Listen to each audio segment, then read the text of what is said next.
And hello guys, I'm here. How are you guys doing today? So this video is about what are my plans for season 3. So I will be playing Majory, Wisdom stacking with Static Charge. I did a run yesterday. This is the character I made in hardcore to test.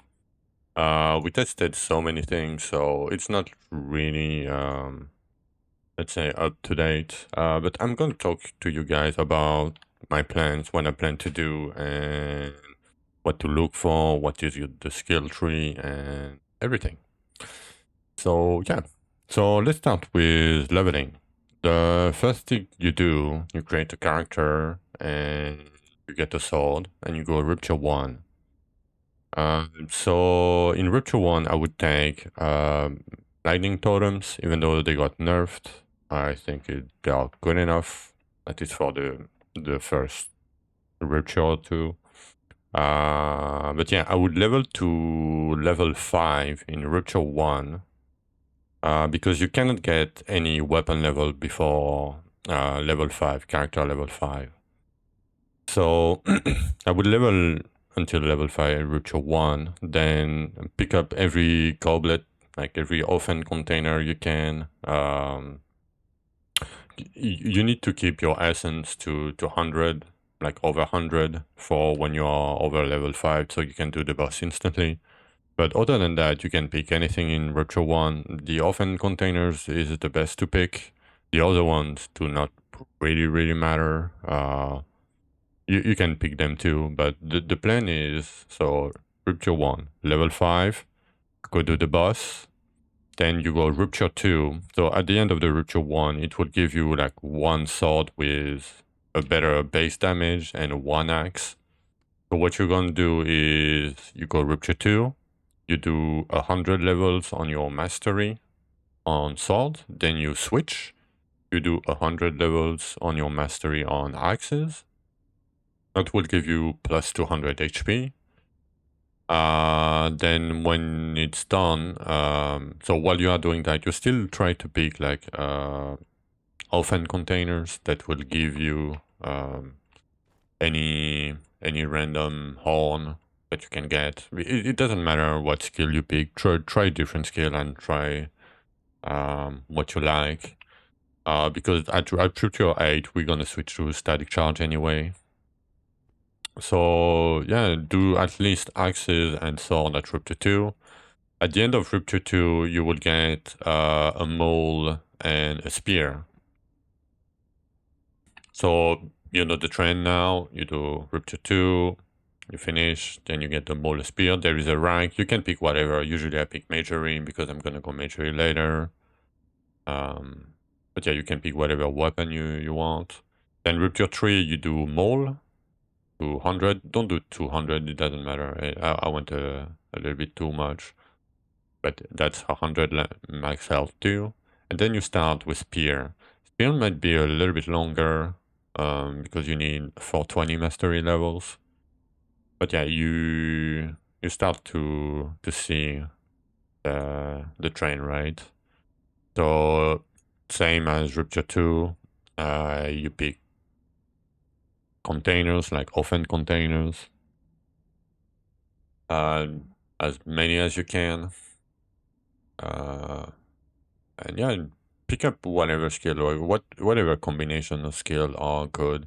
Like early skill have base damage when you equip them, right? If you look at the tooltip here. Okay, so I have my gear, but if I remove my gear, so you can see, so it's a little bit leveled up. But you can see the base damage. Usually you want high base damage skills early because they do more damage. So pick whatever, like random, like 90, 100 base damage plus skill that you see. Like Blood Dragon is good, like any AoE skill is good, Carnage is okay. But yeah, you really want to pick like whatever until Rupture 6 anyway. It doesn't really matter. You better try and find what you like. So yeah, you do mole, you do spears at Rupture 3, then Rupture 4 you would get archery and magery. So you do the same, you do archery first until 420, and then you do magery until the end of time. I would level up all these before the end of Rupture 5, because that will mean for Elysia you will have 600, like at least 700 HP. So you can face tank almost anything and you will most likely never die. So that's very, very safe. I'm talking about mostly hardcore. You can do it in softcore, of course. It's way safer if you don't like dying. Okay, so that was a little bit long of an explanation, but yeah, so you kill Elysia and at Rupture 8, you pick Static Charge. And for Static Charge, for campaign, you want this mod, the damaging mod, give you 1% lightning damage per stack. And it stacks very, very fast. If I attack a monster, you see these stacks, right? This is the Static Charge stacks. As you can see, they only last 5 seconds, but they stack very, very fast. So you really want this mod first, and then you want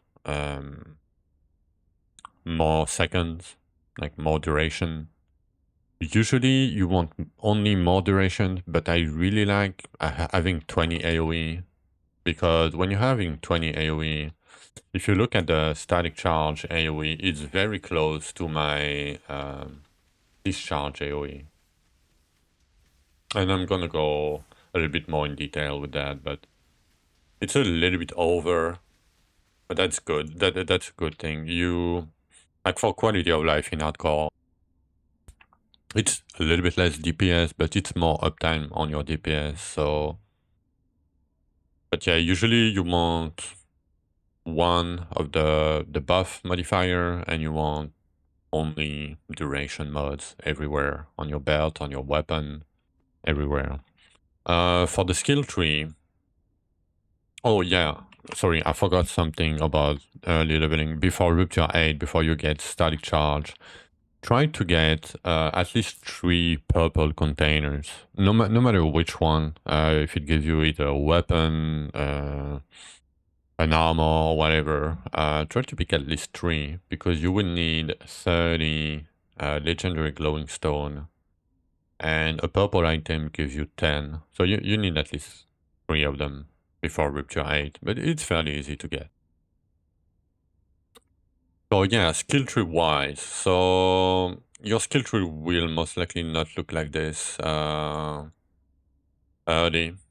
I'm gonna just show you, I'm not gonna respec everything. So first, you're gonna rush War Strike here, because it gives you a ton of flat damage, and base damage is very good, especially early. And you don't need like energy regen or whatever very early, because you're only auto-attacking, leveling your weapon. So you will get War Strike fairly fast. And then after you get War Strike, it's like 11 points. It's very, very early. I would go instantly through this way and pick up Clarity here. Health regen, max health bonus, and more, especially energy regen. So it's 10 flat energy regen, and it's a huge quality of life early. It means that you can dash if you are in danger or overrun by monster. You can dash out. The health regen will keep you alive too, even though it's not that much. It gives you a little bit of a leeway. I'm not a potion indie. I tend to not use my potion because I always forget I have potions. You don't have to take it, but it's a very good quality of life point, in my opinion, and you're gonna need it later for a very long time. So I would rush through here. Sorry, I'm a bit sick today. And then you would go to the left side, and you would go pick energy sphere damage, and double empowered energy sphere. If you are having trouble sustaining energy sphere and dashing, you can pick the reduced cost, right? The 2 points here. And if you still have trouble, so you're gonna use energy sphere because it's the first one that you get, and it's very early. It has a fairly big problem though. It does like a lot of things, but as you can see, my offense only proc on the first hit of the sequence. You hit 3 times in a row, but it only procs on the first hit. So it's very good for leveling, but after some point, you might want to switch once you reach when you able to get Death Claw or Discharge. Death Claw is very laggy, but for 500 weapon levels, you will have to use Death Claw. 500 mastery levels. But yeah, so we go back to here. So you pick Energy Sphere, and then I would go this way. And then, so you have 2 choices here. So I would go this way. If you need a little bit more energy regen, I would pick this node. So I would go back from here that way and pick this node for 5 energy regen. A little bit of armor bonus. It's not huge, but it's okay. Like it helps a lot, a little bit early. And then I would start picking your tag, your affinity, right? If you look at below static charge, goblet, it says ground, charging, and sky. So you can get ground here, charging here, and sky around here. So usually I would go this way because I would pick the sky node. Like if you need this, you can go this way and pick the sky nodes. Sorry, yeah. And then you could eventually go for potions, but don't look at my tree. It's not really like these nodes are not really good. But yeah, so I would at least pick this one if you need this. If you don't need the energy regen, when you switch to discharge, you can go this way because you're gonna go and pick discharge instead of energy spheres when you have it, or death claw points. If you go for death claw points, you can pick this node early, 10% majory damage, very good early. And then I would go this way because this way from 1 point, like 1 to 3 points, you have access to a damage multiplier that is ground. And then if you go to the right, you have another damage multiplier here. And after that, you can pick up clarity from here and respect all the nodes here, and pick whatever you want. You can go this way.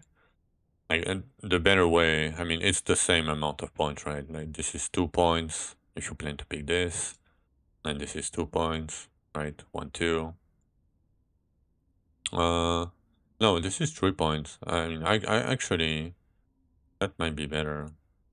No, it's 2 because I cannot refund that for now.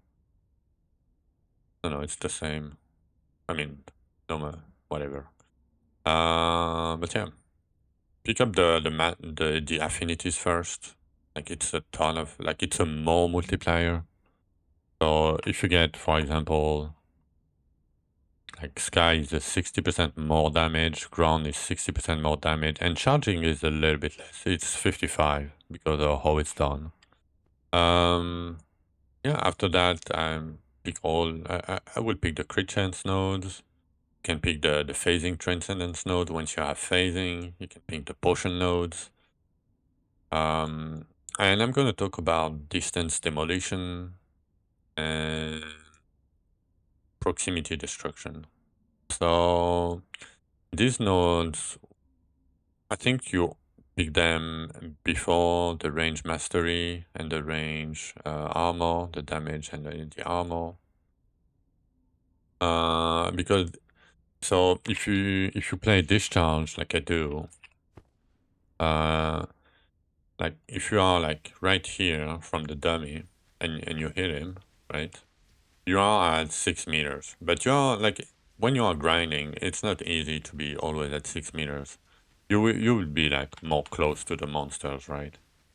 So because of that, I'm picking both of them. So in every situation, I'm either over 6 meters or at 5 or under. That way, I still, so they do not stack. You either get one or the other, but it's 50% more damage. Yeah, I mean, that's about it for the skill tree. I think it's not that hard if you read a little bit. You have a little bit of the leeway for the skill tree. It depends what you like, what you don't like, but usually there is not much to take other than what you need.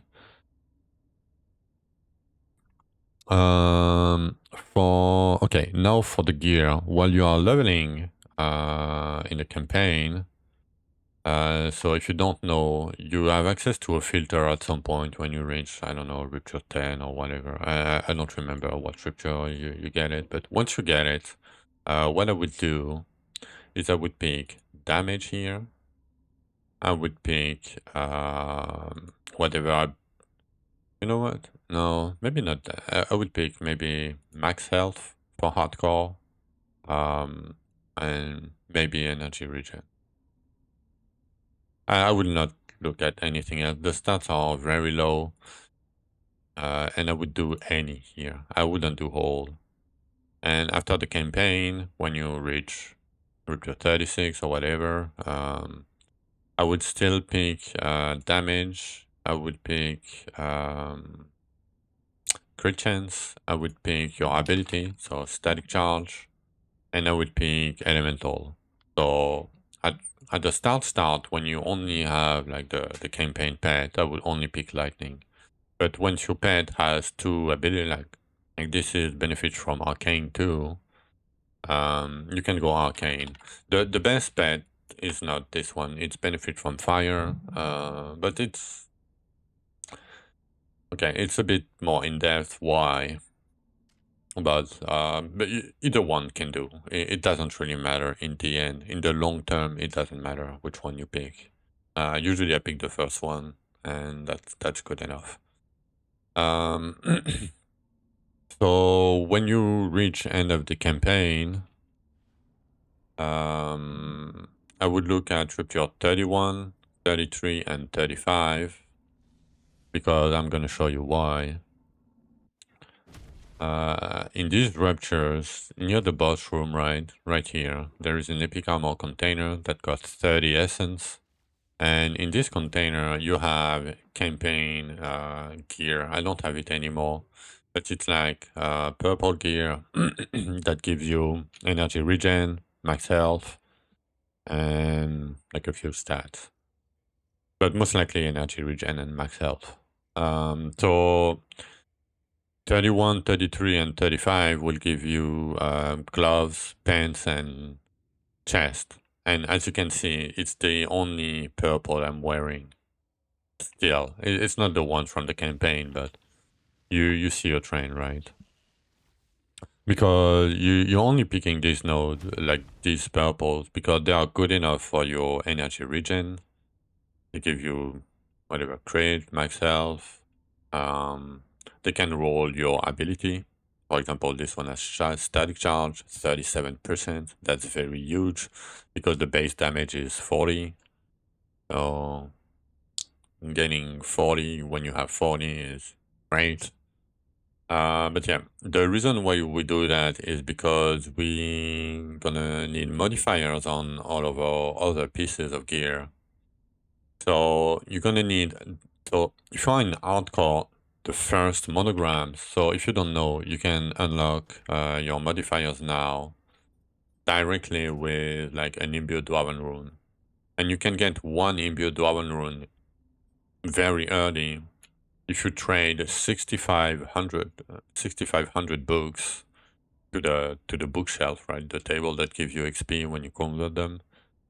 If you have 6,500, the daily guy Void right there, this guy, Well, 6500 here will give you 1 imbued Dwarven rune. So the first one I would get in hardcore, the first monogram is this one. Gain 25% health regen, but drinking a potion will not heal you. If you see, my health regen is 27% because I have a little bit from the tree. And my health regen is 386 when I have 13 on, like almost 1400, right? And I'm using the neck. If I'm removing the neck, I'm losing almost, like I have no regen and no recovery. So it's very, very, very scary in hardcore. I would unlock this one first. Like, if you play softcore, you can go for this one too. Or you can go the other road that is more damage oriented, but you're gonna die. Keep that in mind, you're gonna die. If you do the damage side, I'm gonna explain after, but there is only one thing that can change, like 1 or 2 things. It's not a big deal. But for hardcore, I would 100% go for health regen first ancient. Look at your gear. Sometimes you can kill a red slug that can give you some orange gear. Look at the modifier first. Don't look at the stats on them. It doesn't matter. Getting the modifier first is a priority. It doesn't matter what stat you have on the item. Like you will upgrade your item over time. It's not a big deal. The modifiers do a lot of the heavy lifting early. So first modifier, I would go for health regen. Then the second one, so it's up to you. Because you have the health regen, I would not go for the armor per potion slot. I know, I just, but because it will, so if you're scared, you can go the relic for armor potion slot, like 100 flats, and go for potion notes here. Give you 1500 flat armor. And early, you will most likely never die with like armor and health regen. But what you can do is go for Bloodlust helmet.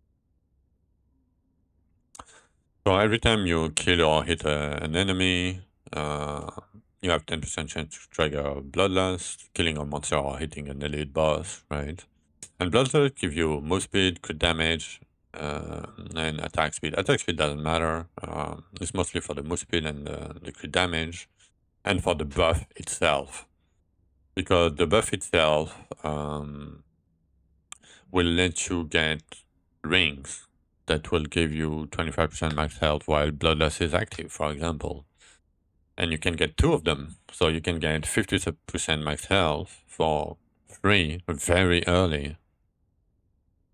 And it's very, very important because there is another ring that can give you 1% HP per 25 stat, but you need at least 625 wisdom to like just compete with the bloodless ones. So early I would go so health regen, I would do bloodlust, and then I would do either rings or potions. Up to you. But if you decide to do potions, I would go for the boots. The boots gives you move speed per potion slot, give you 75 move speed with 15 potions. That's a lot of move speed, and move speed is a defense layer because if you are faster than the monster cannot hit you, right? And the last one I would do is crit chance per energy regen because of hardcore, right? Defense, defense, defense, defense, defense, right? And then a little bit of offense, right? Because as you can see, I go from 51 crit chance without it to 114. So I'm overcapped, I know, but very early, when imagine you don't have like this crit chance with like 4 or 5 crit chance on them, right? Like it's already, if I'm removing this one, like I'm losing, like I'm not capped anymore. So yeah, And energy, because of this mod, energy regen becomes crit chance too. So you can try to get energy regen on your gear. Oh yeah, I'm gonna talk about the mods, what you need to look for, but that's the early game, let's say, pack of modifier. I'm going to go over it again just one more time. Health regen, bloodlust, move speed per potion, armor per potion, um, double max health per wild bloodlust, and crit chance per energy regen.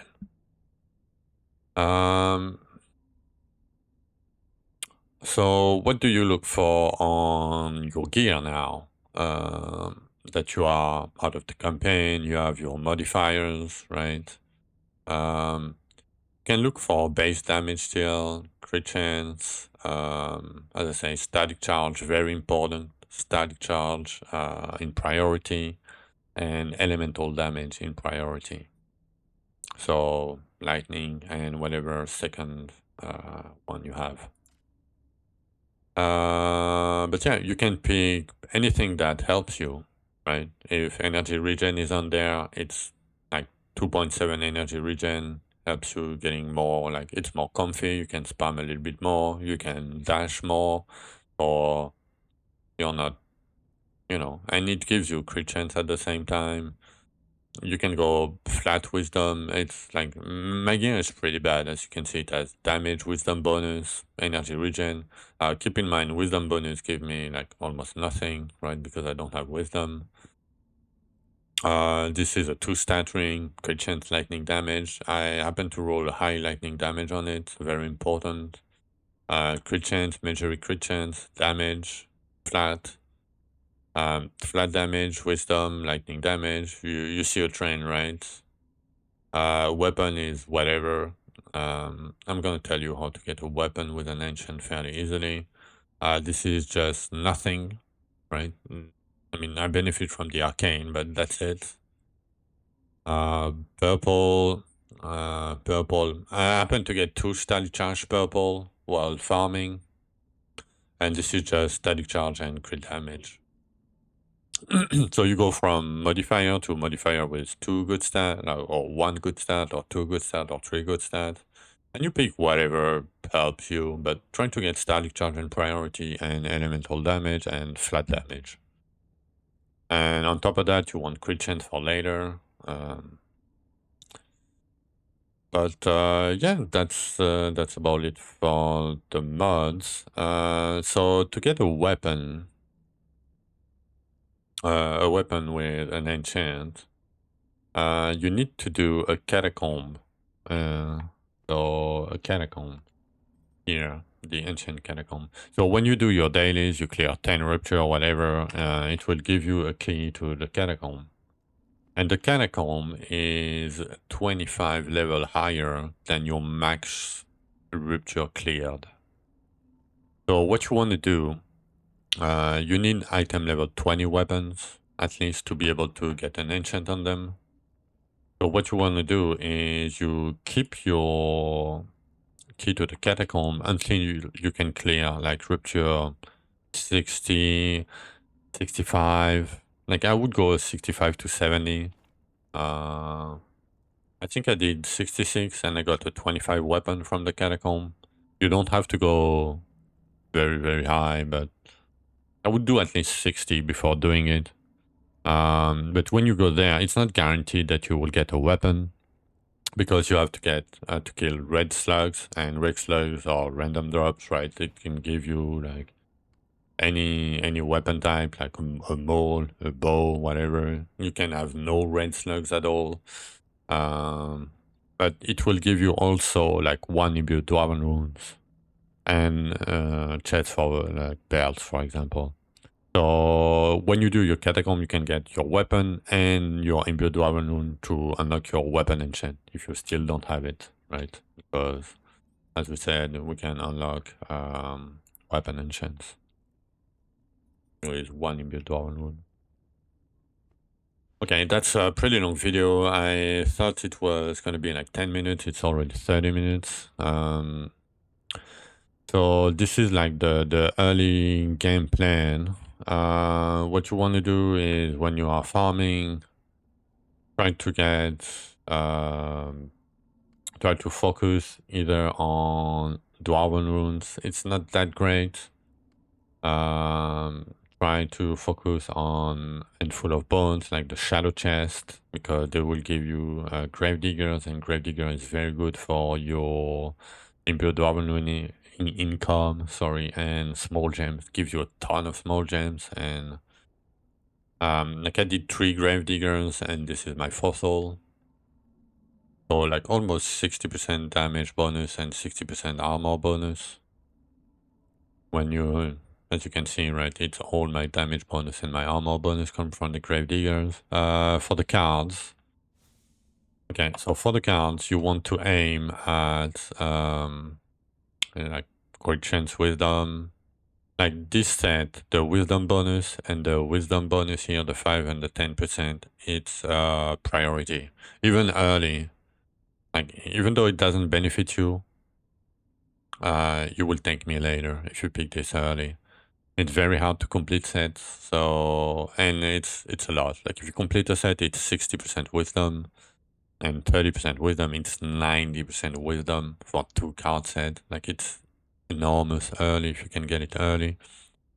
Other than that, while doing campaign, you can do flat damage, pulse damage. You can do lightning damage, flat damage. You can do the 20 flat damage that I don't have, because I had to pick these ones because I got it during campaign. You can do crit chance wisdom, anything that benefits you. Like don't pick the lightning inventory slot. I think it's bad. If you need inventory slot, you can maybe go pick them here later. Like it's not that far away, 1, 2, 3, 5 points away for a few inventory slot, and you can get inventory slot later. I would not pick the lightning per inventory slot. What else? What else? I think we've done approximately everything. And that will most likely get you to like Rupture 75 farming. Oh, the belt. The belt. I forgot about the belt. So if you get a static charge belt, you can use it, of course. I didn't get one. So if you didn't get one, you can pick any skill that gives you a little buff, like lightning totem give you 25% lightning damage. So it's not that huge, right? But it's still okay. And if you have a lightning pet that converts from fire, right? Lightning abilities will also benefit from fire on the last line. You can go fire totem belt. The fire totem that gives you a damage buff when you run over your totems yourself. So it gives you 1%, 2% fire damage per stack, up to 100 stack. So it can give you 200% elemental damage early. Like right at the end of the campaign, if you're lucky. Like you can get it at Rupture, what, 24 or 18, the first one? But yeah, other than the fire belt, the fire totem belt, sorry, with the buff, I would pick either lightning totem or vortex with the buff if you have it, or static charge or anything like really. But later on, static charge will be better. That's why your pet doesn't really matter. But only if you have a lightning pet that converts from fire, that's the best. Don't upgrade your pet until you have the pet that you want. Don't do Elysias before, because Elysias are... they gain 1 level every time you do them, so you don't really want to use them on a pet that you're gonna throw away. But yeah, I mean, I think that's about it. If you guys have any question or anything that you would want to know, you can let a comment on the description. I will be live later today. for season 3 at twitch.tv/conmora20212. I will post daily recaps at the season start on my progression, what I did, how I did things, but it will most likely be like shorter video than this one. But yeah, hope you had a good video explanation, plan, whatever. And yeah, I wish you guys a good day, and I'm gonna see you guys on stream or tomorrow. Have a good day, have a good night, bye bye.